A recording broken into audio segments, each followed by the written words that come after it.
পৃথিবীর বুকে এমন একটি জায়গা যেখানে প্রবেশ করা প্রায় অসম্ভব, যেখানে আকাশে উড়ে বেড়ানো অজানা কিছু বস্তু দেখে মানুষ ভেবেছে ওগুলো ইউএফও। আর বহু বছর ধরে একটা প্রশ্ন, ওখানে কি সত্যিই এলিয়েন লুকিয়ে রাখা হয়েছে? আজ আমরা যাচ্ছি সেই জায়গায়, এরিয়া 51, যেখানে রহস্যের সাথে জড়িয়ে আছে বাস্তবতা আর কল্পনা।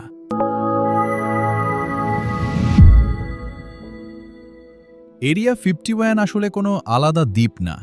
এটা যুক্তরাষ্ট্রের নেভাডা মরুভূমির ভিতরে অবস্থিত একটি বিশাল মিলিটারি জোন, যার অফিসিয়াল নাম Nevada test and training range. এই জায়গার ঠিক মাঝখানে আছে একটা শুকনো লেক, গ্রুম লেক, যেটা দেখতে একদম ন্যাচারাল রানওয়ের মতো। 1955 সালে আমেরিকার intelligence agency central intelligence agency এই জায়গাটাকে বেছে নেয় একটি সিক্রেট প্রজেক্টের জন্য, কারণ এটা পাহাড় দিয়ে ঘেরা, রিমোট এবং সহজে কেউ কাছে আসতে পারে না। কোল্ড ওয়ারের সময় আমেরিকার সবচেয়ে বড় ভয় ছিল সোভিয়েত ইউনিয়ন। তাই তারা এমন এয়ারক্রাফট বানাতে চাচ্ছিল যা এত দ্রুত আর এত উঁচুতে উড়বে যে কেউ তাকে ধরতে পারবে না। এই মিশন থেকেই শুরু হয় প্রজেক্ট অ্যাকোয়াটন। এখানেই তৈরি হয় লকহিড U-2, যা 70,000 ফিটেরও বেশি উচ্চতায় উঠতে পারত। এরপর আসে সে আরও অ্যাডভান্সড এয়ারক্রাফট, লকহিড A-12 এবং লেজেন্ডারি SR-71 ব্ল্যাকবার্ড। SR-71 এত দ্রুত ছিল যে একটা বুলেট থেকেও দ্রুত চলতে পারত। এখন ভাবো, যখন মানুষ প্রথমবার আকাশে এই অদ্ভুত শেপ আর স্পিডের এয়ারক্রাফট দেখেছিল, তখন তারা কি ভাববে? ইউএফও।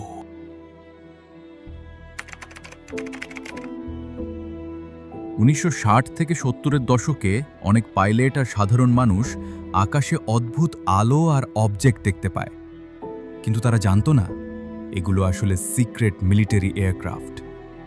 গভর্নমেন্ট কিছুই এক্সপ্লেন করেনি, কারণ সব কিছু ছিল ক্লাসিফাইড। এই সাইলেন্সটাই মানুষকে ভাবতে বাধ্য করে এগুলো পৃথিবী না।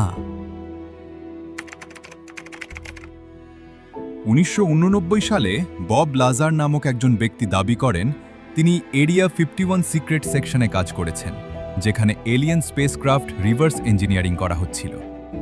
তিনি বলেন ওখানে এমন টেকনোলজি আছে যা মানুষের না।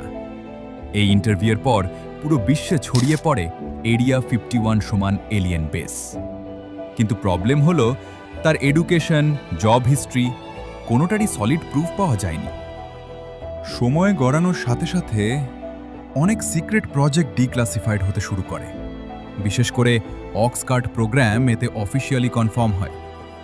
এরিয়া 51-এ তৈরি হচ্ছিল অ্যাডভান্সড স্পাই এয়ারক্রাফট। এছাড়াও টেস্ট করা হয়েছিল Soviet MiG fighter jets, stealth technology এবং লকহিড F-117 নাইট হক।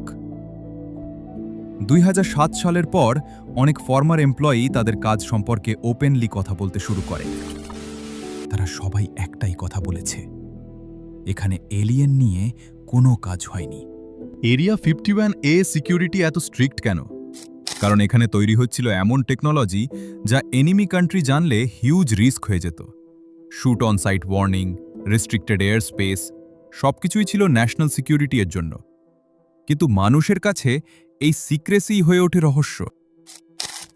তাহলে এরিয়া 51 কি সত্যিই এলিয়েন লুকানোর জায়গা, নাকি এটা শুধু পৃথিবীর সবচেয়ে অ্যাডভান্সড মিলিটারি ল্যাব? সত্যটা হয়তো এখন অনেকটাই পরিষ্কার, কিন্তু রহস্যটা এখনও মানুষের কল্পনায় বেঁচে আছে। মিস্ট্রিজ অফ আর্থ চ্যানেলে আমরা এমনই সব অজানা রহস্য আনকভার করব, তাই এখনই সাবস্ক্রাইব করে আমাদের পাশে থাকুন আর বেল আইকন অন করে দিন, যাতে পরবর্তী রহস্যময় ভিডিও মিস না করেন।